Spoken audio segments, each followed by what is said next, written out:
Knick fans, welcome to another episode of Delusional Knick Fan Network, where we bring you that Knicks content that you need. Ladies and gents, a roller coaster game being broadcast on TNT. Knicks faced off with the Boston Celtics, and my Knicks, which I thought were going to lose. I'm not going to lie. I thought the number one team in the NBA on their home floor. I thought that my Knicks was going to get obliterated, but that was not the case. To start the first quarter, that's what it kind of looked like. Boston was going on a run. It seems like they could not miss from their three-point percentage.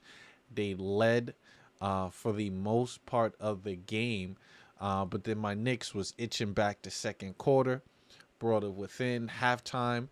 Second quarter, Knicks had the lead for a little bit. Celtics went on a run. In halftime, the Celtics were up by 2. Then I'm thinking, hey, a little optimism here. I'm like, maybe we can do a little something. Julius came out and said, let's go to work. We took down Cleveland Cavaliers 2 nights before. Then it's like, let's continue to dominate the top of the Eastern Conference.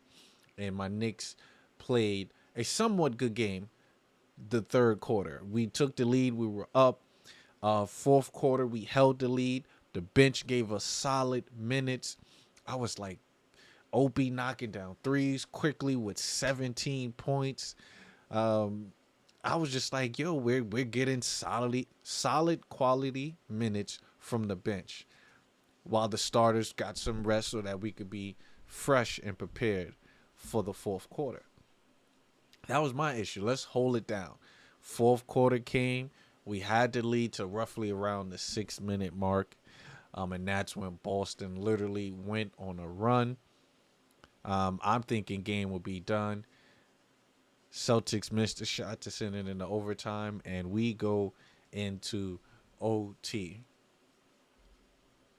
When we get into OT, Celtics went on a 6-0 run. Then my Knicks countered it, I believe, with a 10-0 run to take the lead, to go forth and win this game. This was a great game. I was sweating. I was losing my mind on a watch along. But Knicks prevailed and got the win. Let's jump straight into the stats real quick. As you can see, Barrett had 19, had a slow starting shooting game, hit that clutch three-pointer in the overtime, which was great. Hockey assist. Like I said, ball movement, hockey assist knocked it down. But Julius, from the start of the game, was destroying the Boston Celtics in the paint. Boston had no answers for Julius Randle when he put up 37. 9, we're used to Julius averaging 14, 15 rebounds, but we'll take it. Sims covered that up with Sims having 14 boards, but he only had 2 points. We got to get that up. Quentin Grimes, like I stated in the watch show, with Quentin Grimes, you only go 2 for 7. You had a crucial three-pointer in fourth quarter in regulation to win the game for us. You missed. But, of course, you still played great, solid defense, and you gave us great 38 minutes with only 2 fouls. I'll take that. With guarding one of an MVP caliber player, as in Jason Tatum and Jalen Brown. So, kudos to you. Brunson, what more can I say? 12 for 24, 12 for 25, 48%. 2 for 6 from 3, 3 from 4 from the free throws. Got to make your free throws. But the 7 assists for me was it. Not even the 29 points, was those 7 assists, because the hockey assist for RJ, bucket, him feeding Julius, bucket. Hartenstein, even though you only played 17 minutes, 2 free throws, 6 rebounds, always crucial. 3 assists is very crucial because we only had 17 assists. You can't win games with 17 assists, guys. But we prevailed and held through, but he only had 4 points. Quickley, for me, is the key player of the game because Quickley was able to get the starters rest while he came in and sustained the lead, going 7 for 12, 58%, 2 for 3 from 3, 1 for 2 from the free throw line, his 5 rebounds, 1 assist, 1 steal, only 2 turnovers. 5 rebounds, 1 assist, 1 steal for Quickley with 2 turnovers for 17 points. Mind you, Quickley didn't even play the third quarter that much. So most of his buckets came in the second quarter and the fourth quarter. That tells you. Mind you, Opie Toppin, 5 points, 2 for 4. We'll take it. Opie still played 16 minutes. That's 5 minutes more than what he's been getting before. And Deuce on his defensive end. So Knicks came through. Now bring it over to the standings. Our record is 27-23. That is looking beautiful. That is looking beautiful. We are literally a half a game back from Miami. And roughly, I want to say 3 games back from Cleveland. And Cleveland literally won their last game, but they've been on a losing streak.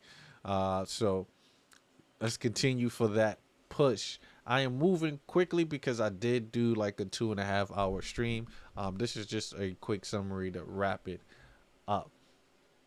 And we move over to the next game that we have coming up is the Brooklyn Nets. The Nets lost against, this is their second game losing. They lost against Philly, then they lost against Detroit. Now they play the Knicks on Saturday, which I believe the Knicks could put it through to kind of knock out these top team in the Eastern Conference. This stretch that we're going through are top team in the Eastern Conference. We took out the Cleveland Cavaliers. We beat the Boston Celtics. Next is the Brooklyn Nets. Can we prevail and keep it going before we take on the Lakers, which I believe might be the toughest game here because of AD is back. Lakers traded for Rui Hachimura. And then you got to deal with Westbrook and, so forth with Schroeder. So that would be a challenging game. But the Knicks are showing you they could prevail during this time period. So heading into the Nets on Saturday, I believe, I'm going on a limb, that is another win. I definitely believe that's another win. And I'm just ecstatic with my Knicks. We are rolling. We got it rolling. It was a tough game. They definitely still was doing ISO ball for the most part on certain plays. We got to stop with the ISO ball, guys. Ball movement, get the consistency, and do that. That's how Boston came back in a run. They moving the ball. Players was wide open for 3. Now, mind you, they started double teaming Jules. Once they started first, they started double teaming Brunson, which forced Julius to kind of be aggressive. But they was missing shots. This is how Boston came back in the fourth quarter. Then, of course, they started double teaming Julius once he started going, and then he started turning the ball over. So when you get double teamed, guys, move the ball. That's the first thing. As soon as you see 2 defenders, move it. Somebody's open. Stop trying to attack the double team. We're not there yet, guys. We're not there on attacking the double team. But I'm not going to, basking in the negative. We're going to take this win and move forward. Ecstatic for the Knicks. 27, guys. 27 right now. And 23. Definitely moving forward. Thank you for rocking. I said this video is going to be quick because we got the dub on to Saturday. Knick Nation, we out. You gon' do it if I say so. I'ma do it for the pesos. I fell in love with the bass load. I fell in love with the bass load. I see the